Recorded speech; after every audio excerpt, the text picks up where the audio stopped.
Just Minding My Business Radio, where we are moving at the speed of God, learning what we didn't know we didn't know. I'm your host, Ida Crawford, so grab a pen and paper and get ready for information that you can use.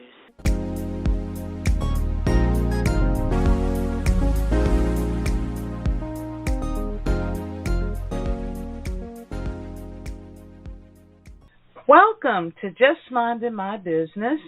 I'm your host, Ida Crawford. And I'm your co-host, Ruth Haskins. Coming to the mic today is Claudette Gadsden, who is a sought-after speaker, coaching professional, author, and official member of Forbes Coaches Council, who focuses on helping professional women develop powerful lifestyles filled with purpose and potential. Claudette has developed a personal transformation process by which her clients empower themselves to shift their internal conversation from one of limiting beliefs to one of unlimited opportunity and potential. The end result is more power, more confidence, and more ability to engage in mutually productive conversations with others. Well, wow. Thank you so much, Claudette, for coming to Just Minding My Business today. You're welcome. Thank you so much for having me. Awesome. So, how did you get on this road to coaching? What sparked this purpose in your life? So years ago, I realized that I was doing coaching in my regular day job. Even though that was not my title, I spent a lot of time coaching my employees. I worked in kind of an HR field, and so I got to spend a lot of time with the employees and have one-on-one conversations with them. And I was laid off in 2008, and I thought, well, wow, this is the opportunity for me to do something different, for me to do something that totally appeals to me and allows me to help people that I've been helping the way I've been helping for many years. And so let me see how I can do this differently. And so when I started looking into coaching programs and coaching training, I found a training in neuro-linguistic programming. And neuro-linguistic programming really gets down to your feelings, how you feel about life, how you feel about what's happening in your world. And I am big on feelings. And so I thought, okay, this is the perfect modality for me to use in my coaching. And so I went to training and I got licensed as a master practitioner of neuro-linguistic programming with certifications in life coaching and emotional intelligence coaching and motivational coaching and workshop and just the whole gamut. And so, and so I really enjoy helping people to step into their power and to grow into their greatness. And so it's just a perfect position for me. Yes, and I think it's something that is truly needed in the world because so many people get stuck for whatever the reasons. Stuck is stuck. And right. a lot of times getting unstuck can be a challenge. Because sometimes we don't even know we're stuck. Yeah, you're absolutely right about that. And it's like it's really easy to get stuck because we are used to doing things this way, and sometimes we fall into the trap of thinking that there is no other way. There's only this way. And if this way doesn't work, then we just kind of keep going in circles trying to figure out why this way won't work, when in reality, maybe this way is not the way that you're supposed to do it, or maybe this is not the way that will work best for you. Because, it's all about, what's for our highest good. And so what conversations are you having with yourself as you're trying to work through your stuckness. Because if you're having the conversation that, yes, I'm here and I can't do any better for myself, or I can't do whatever, then the universe says, yes, you can't do this because you already said you can't do it. And so I help people to think about what they think about, And so when you think about what you think about, it helps you to better navigate through a whole lot of areas of in your life. It helps you to say, okay, when I have these thoughts, then I feel unlike I want to feel.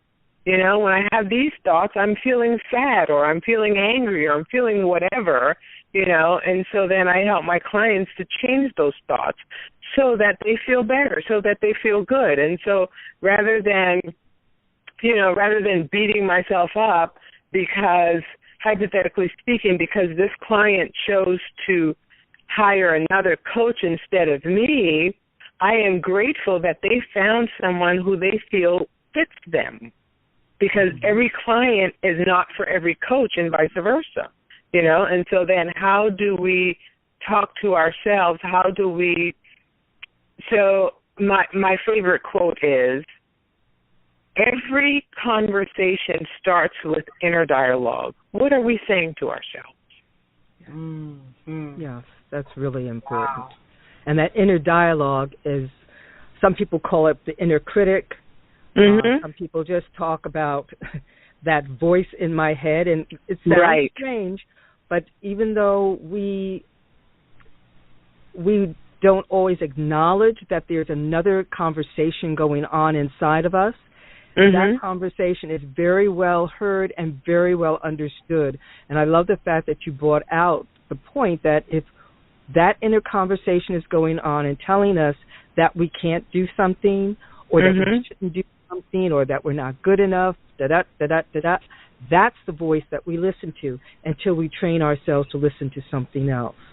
Right. So and then go ahead. I'm sorry. And the other side of that too is when people talk about the voices inside their head, they talk about it in a detached manner, as if that is not them. Yes. Denial. Big denial. That's not right. So those voices in your head, do you not understand, sweetie, that voice is you? That's your voice in your head saying these things to you. So I'm here to tell you that is your voice, and you can change the message that that voice is giving you. Yes. Mm-hmm. Yeah. Sure. Have you found also, Ms. Gadsden? Oh, I'm sorry, Ida, go ahead. Go ahead. You go ahead. I know this is a hot topic. So I almost forgot what I was going to ask. I did. Okay. Go ahead, Ida. If it comes back, so I'll that takes us to the question of how changing your internal conversation attracts abundance. Wow. Okay. So if you say, I'm going to go back kind of to what I said earlier about if you say that you're not good enough, then that's what you believe and that's what you experience.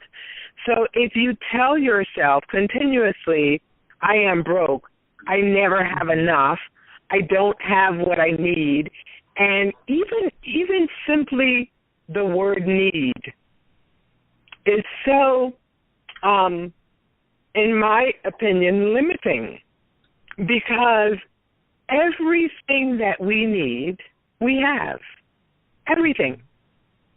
So if I look back over my life, and I'll ask you ladies to do the same, if I look back over my life, there has never, ever been a time that I did not have what I needed.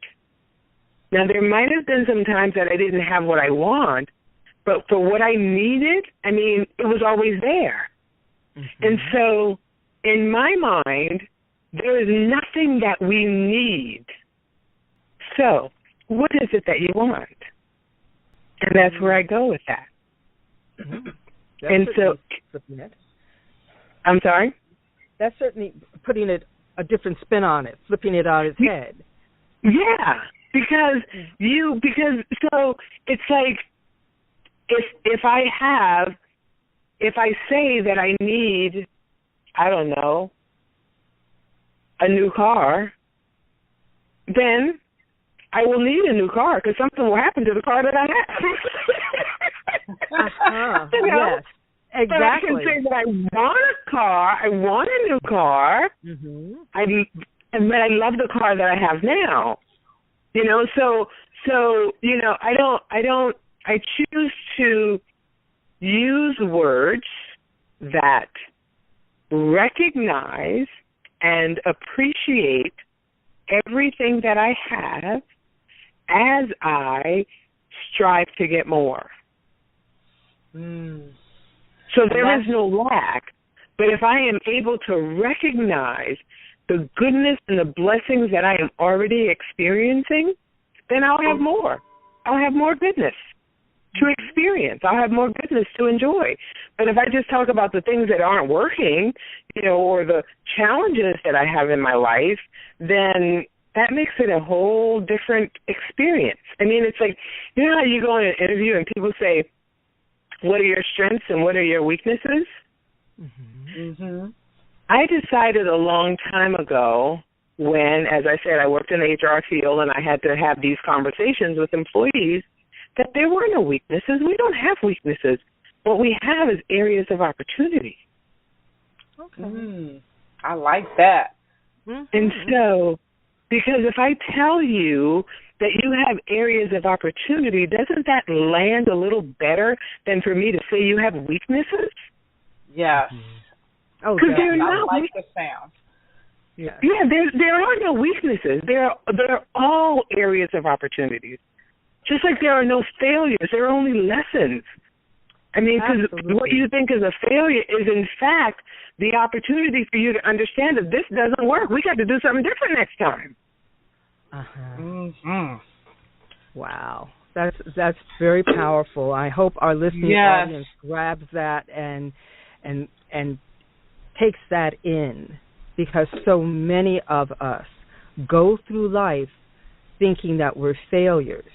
And unfortunately, some of that starts in childhood because we're given just really bad messages from different people, and then we tend to continue to create that same feeling or sense of failure without recognizing that any failures that we've had are indeed teachers. They're like teachers. They're saying, this is what you need to look at. This is what you need to learn. Something, you need to look at things differently. One of my favorite sayings is from Dr. Wayne Dyer: when you change the way you look at things, the things you look at change. Absolutely. And and I really love that. And that's what you're saying to people. It's not a failure. It's a lesson. It's a learning. And as long as you're alive, that's one of the things. I'm one of the mature ones in this situation, I'm sure. And the older I become, the more I realize what a blessing it is that I can continue to learn. That is just such an awesome experience at this point of my life, to be able to say, I'm still learning. And the learning is glorious. So for young people, anyone who's hearing this, if you had any failures, they're not failures. They're just teachers that have come along. I love it. I definitely like this one. There are no weaknesses, just opportunities. Areas of opportunities. I love that. I think I'm going to put that up. Too. Type it out and put it up. Areas of I already wrote it down, so it's going up. Yes. Yes. I love it. I love it. I'm all smiles on that one. I remember a few years ago I went through a divorce, and everybody's like, oh, I'm so sorry. And I'm like, oh, please don't be sorry. We had a wonderful run. We got together when we were supposed to. We served each other, and then we moved on. Life is good. We're still friends. We still talk. We just knew that we were not to be together as husband and wife. But it doesn't make me love him any less. It doesn't make me hate him. It doesn't, none of that.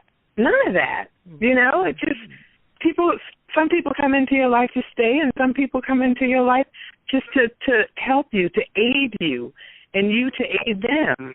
And, you know, and when that is done, then we move on, and it's all good. It's all good. You know, it's all good. Mm-hmm. Yeah, so I just want people to, recognize, particularly women, I want women to recognize the awesomeness that is them.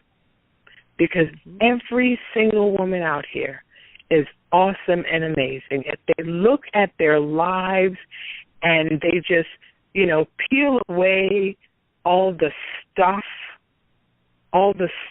that comes in from the outside world.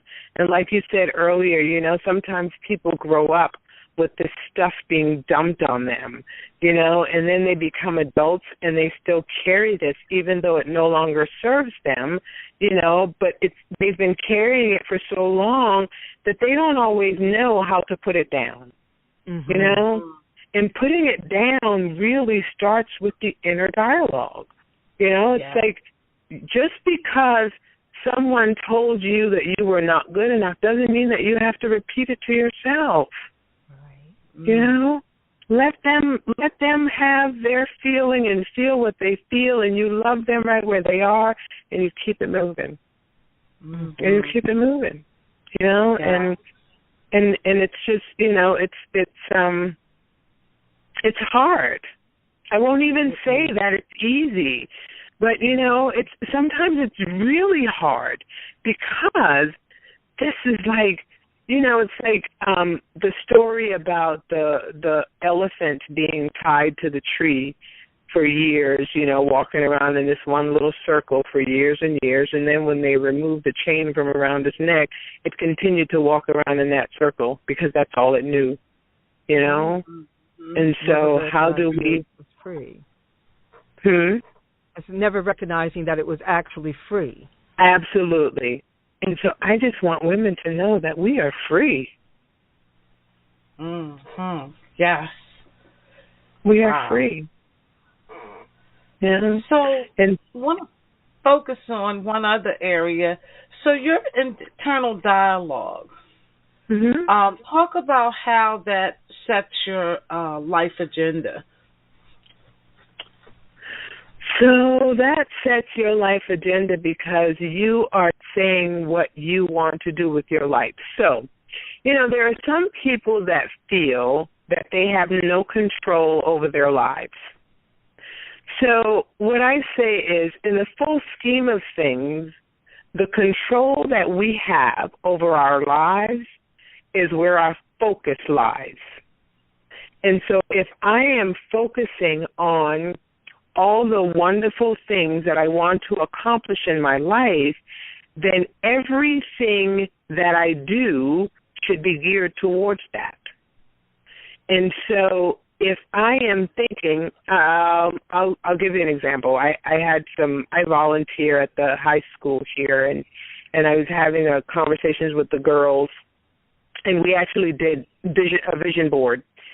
And the way I explain to them is, if you decide that you want to go to college, because some of them put college and whatever career choices they wanted on their vision board, and the way I explained it to them was, when you take this vision board home and you put it up on your wall, every day you get up and you see, these are my goals.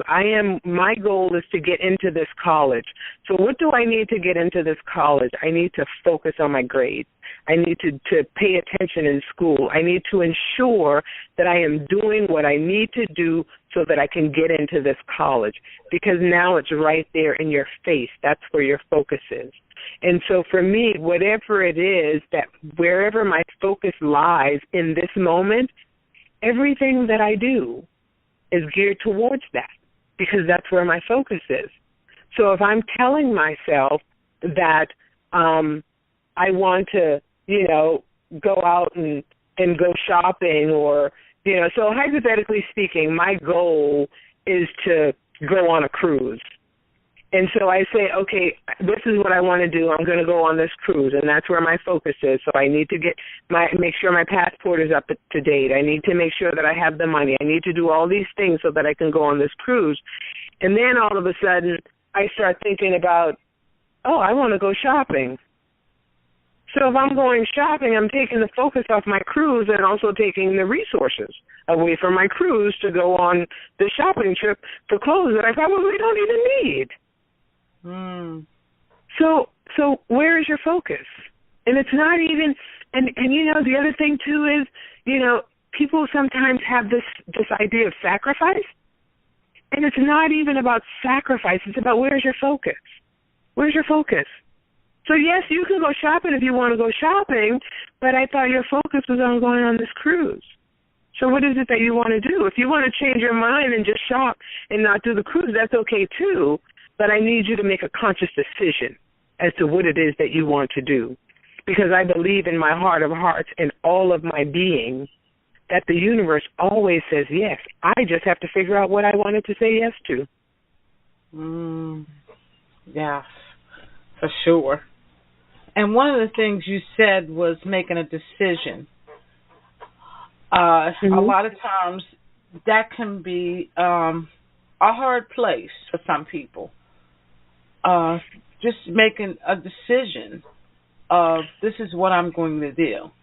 And mainly because they're more focused on what they don't have to get it done.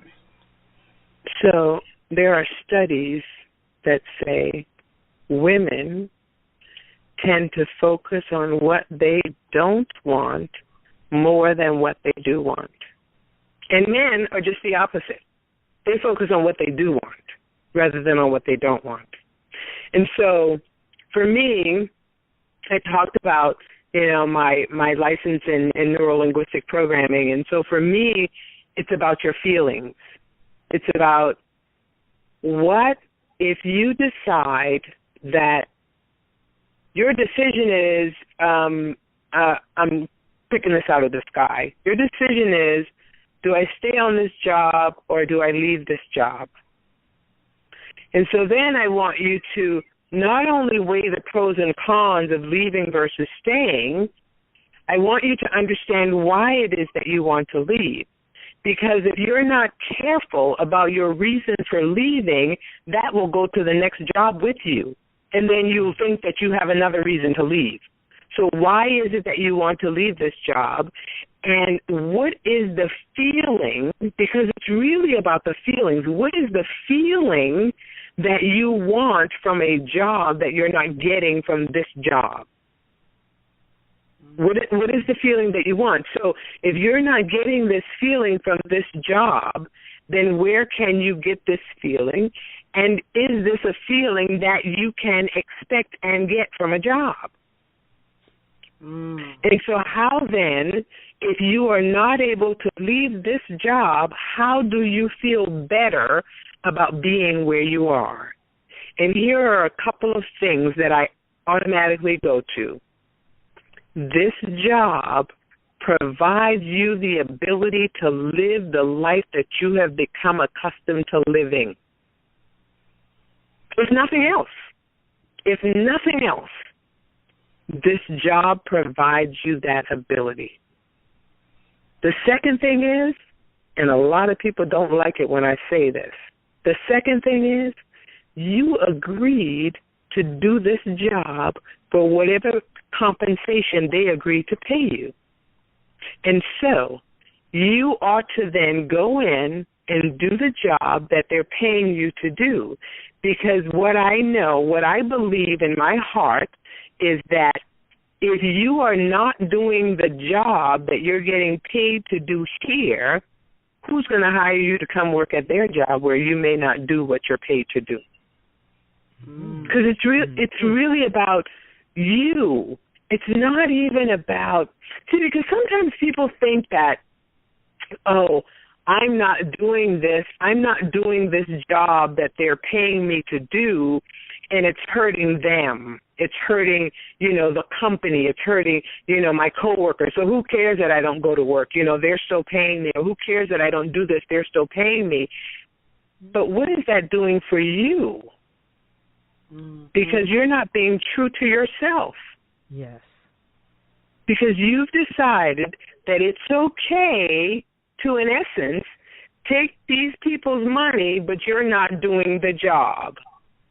And then when someone says something, then you get an attitude. So then my question becomes, what is your role in this? Because whenever someone comes to me with something that there's some contention or some disagreements, what is your role in this? Don't look at the next person. Look at you, because you can only speak for yourself and answer for yourself. What is my role in this situation? How do I make this situation better for me and for those concerned? Because it's all about me. It's all about me. Keeping the focus on yourself. Right. Because it's easy for me to look at you and say that you were wrong, that you yelled at me, that you. It's easy to say that. But it's not so easy to take a step back and look at me and look at what I'm doing and look at what I did to create this, whatever this is, good, bad, or indifferent. What was my role in creating this? And if it was, in my opinion, bad or indifferent, then how do I ensure that this does not happen again? Because, again, it's all about me. Right. And then the other thing to that, I believe that no matter what you do, you should do your best.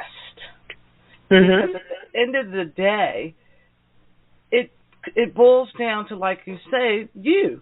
Right. How do you feel about what you did today? Did you do your best? Yes. Right.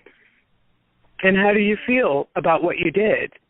Like someone, I haven't heard this in a long time, but they were talking about, how would you feel if this was splattered on the front page of the newspaper? Whatever it is that you did or you're doing. How would that make you feel? Forget about everybody else. How would that make you feel to see this splattered all over the internet or all over the newspaper? Because, it's about you and it's about how you feel. And if you know that's not going to make you feel good, then why bother? Absolutely. I guess that brings up the question. Yeah, that's really a good example. So the question that comes up in my mind is, what is it that makes us do things that we know it's just not working for us? Like the person who goes to work, basically does nothing or tries to find as little to do as possible and still get paid for it. What's the engineering underneath that?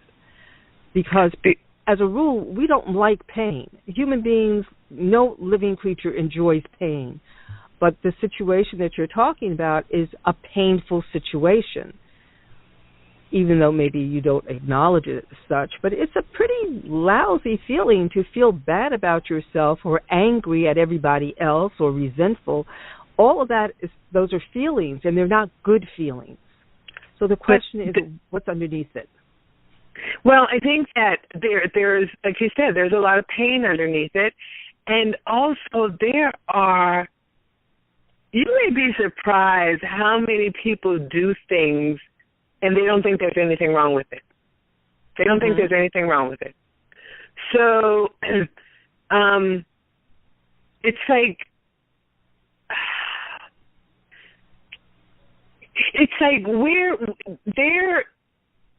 people think so differently.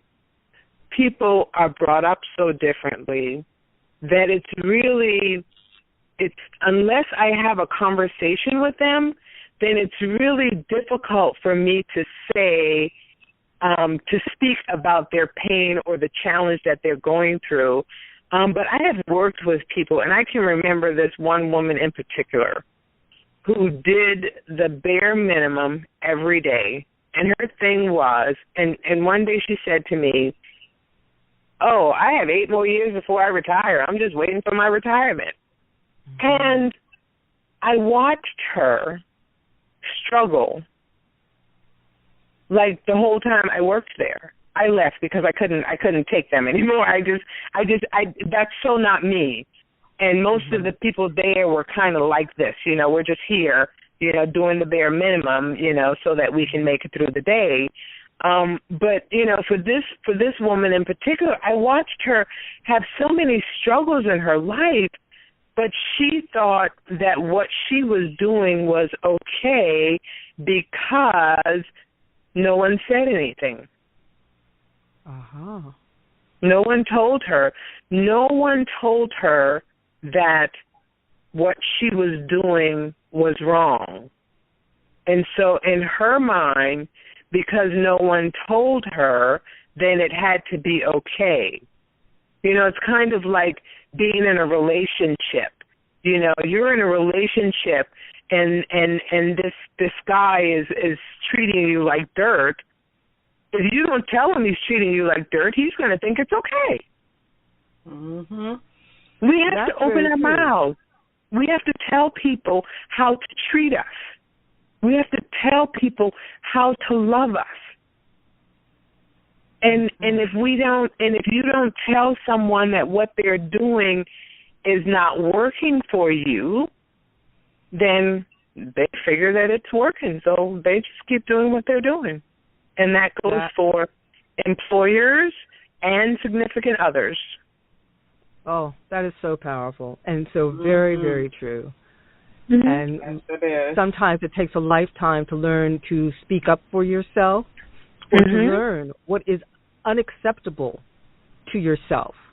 Right. A lot of people, myself included, we've all been in those situations where you have had something like that. It's not, be it an employer, someone who's supposed to be a friend, whatever, a significant other, and all of a sudden you wake up and go like, oh, no. You are not allowed to treat me like this. You're not allowed to speak to me this way. No. And it's so hard for so many of us, especially women, to say no. Yep.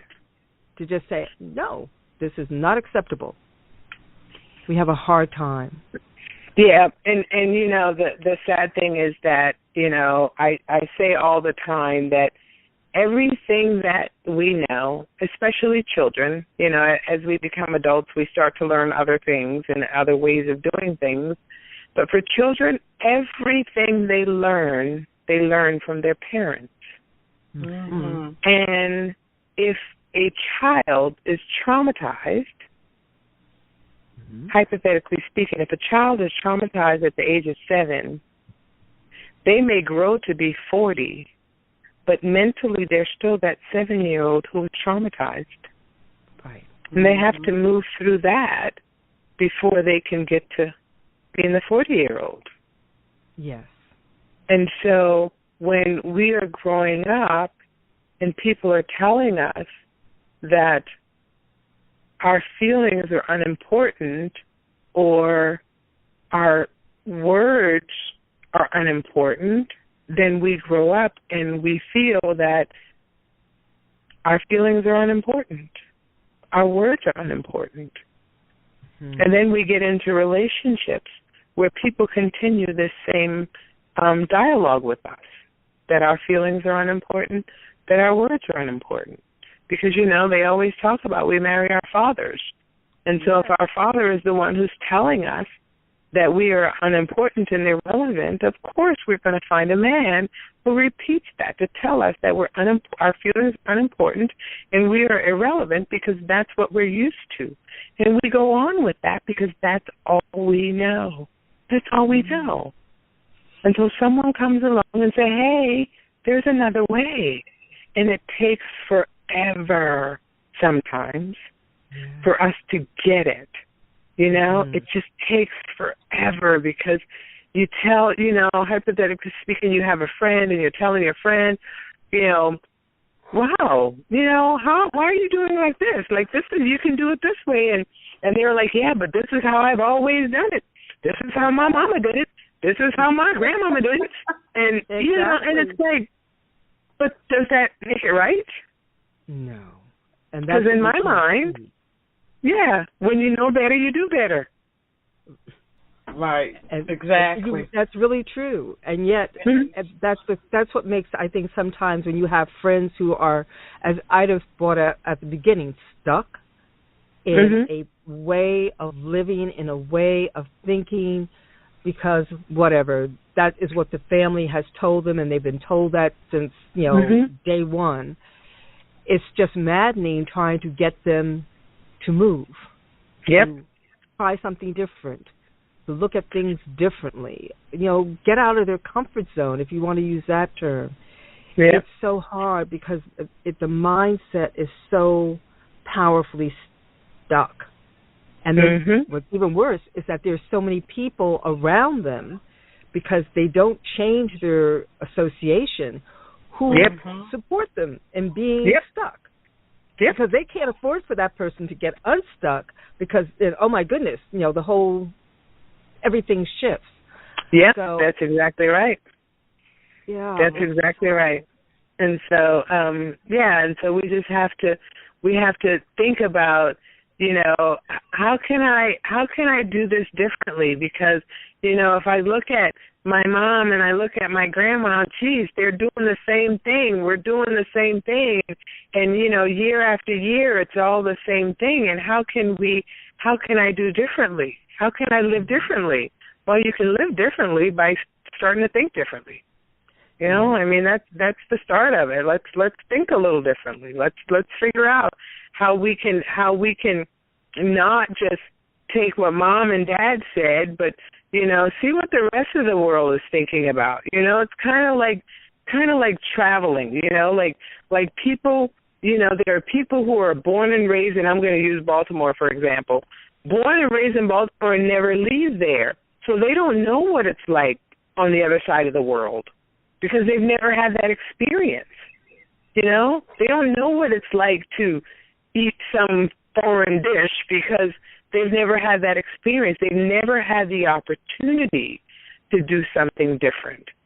So I'm going to give you an example. When I first moved to Baltimore,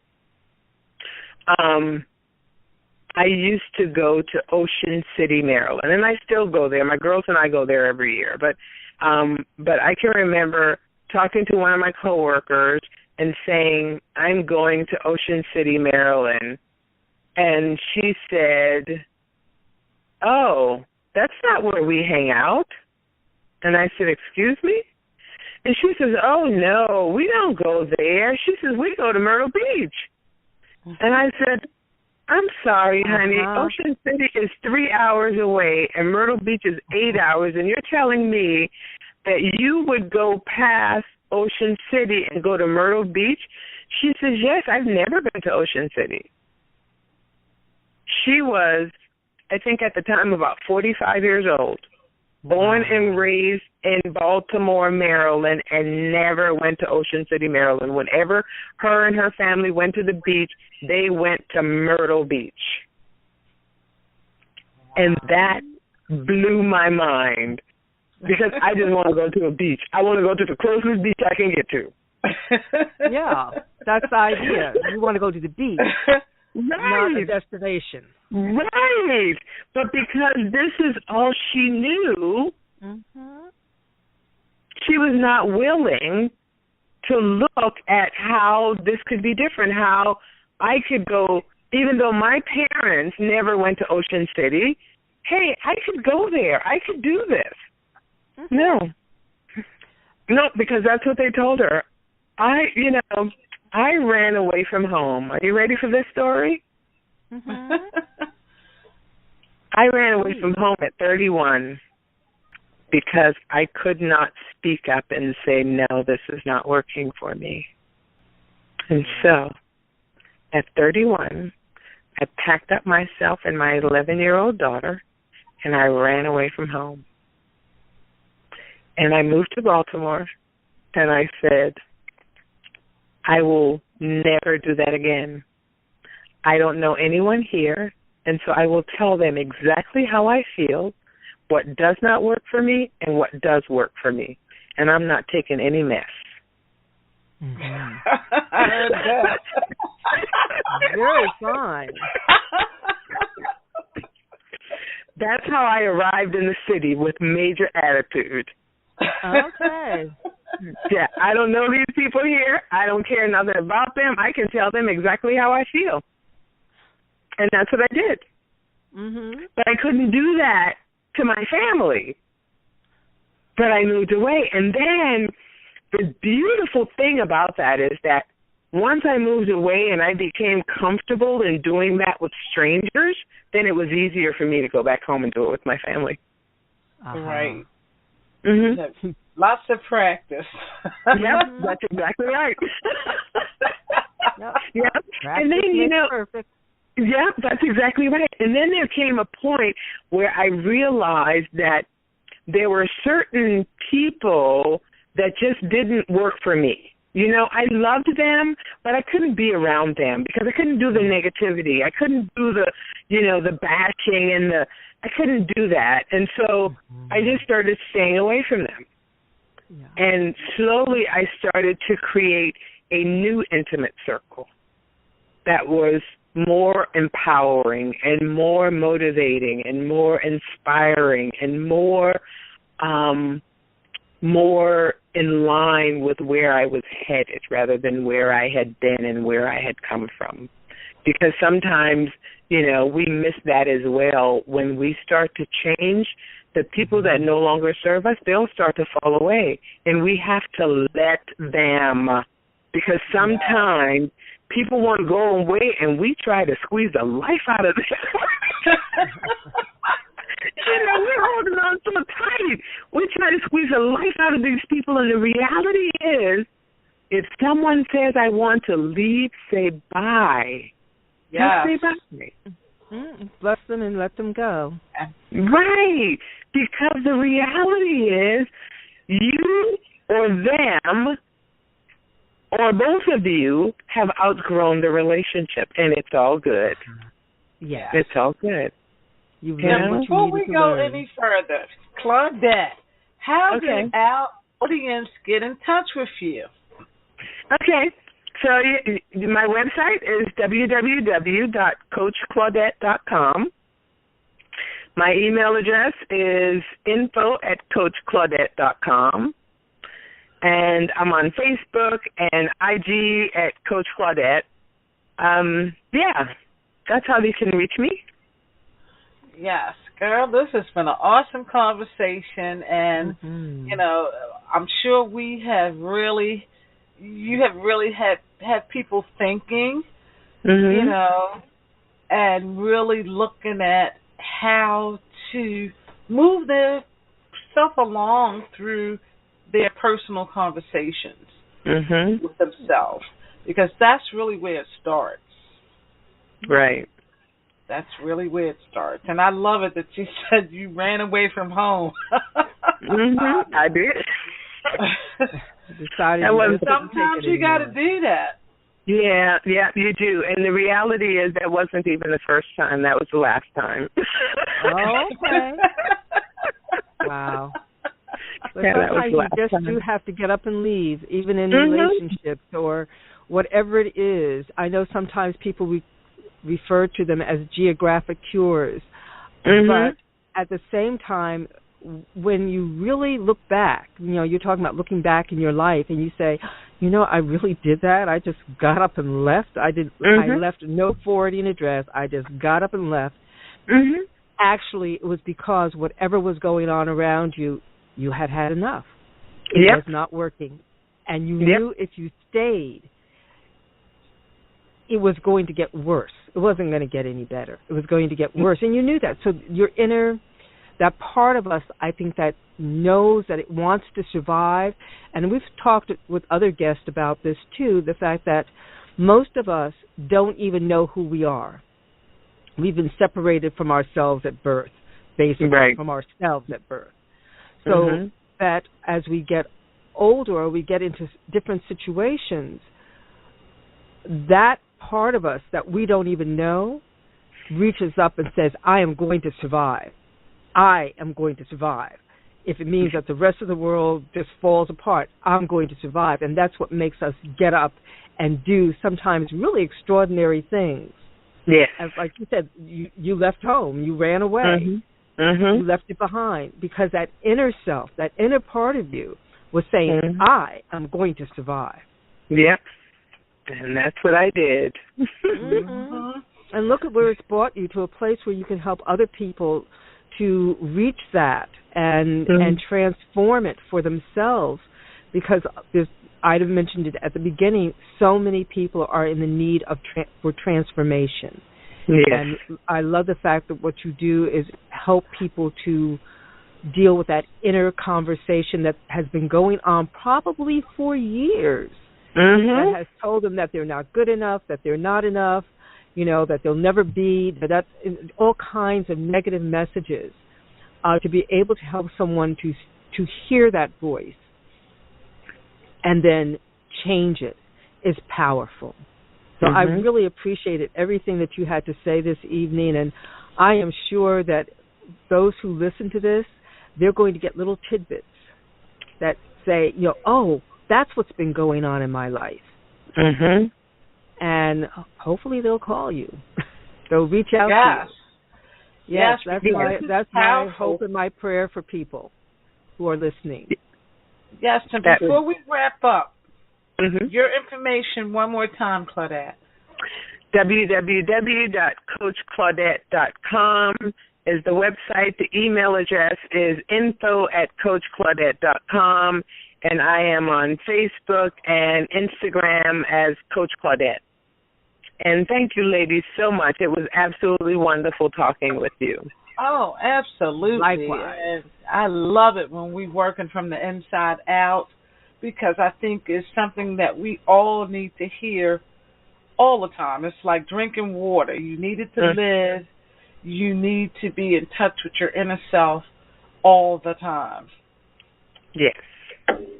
All the time. So thank you again, Claudette. We truly appreciate you. Thank you, and have a great evening. Okay, you too. Thank you so much. This show is brought to you by the amazing women of a Sister Circle Empowerment Network, ASCEN LLC, where we are never in competition, but always in collaboration, and our valued sponsors.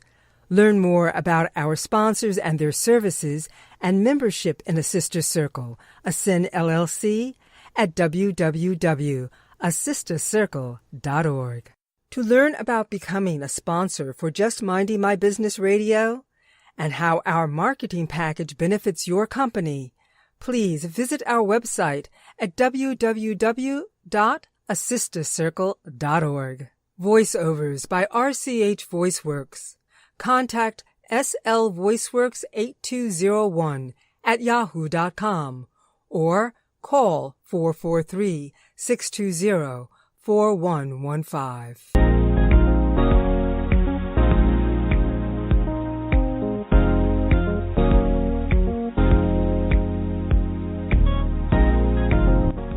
Thank you for tuning in to Just Minding My Business Radio. I'm your host, Ida Crawford. We hope you enjoyed the show and appreciate you stopping by. Many blessings to you and yours.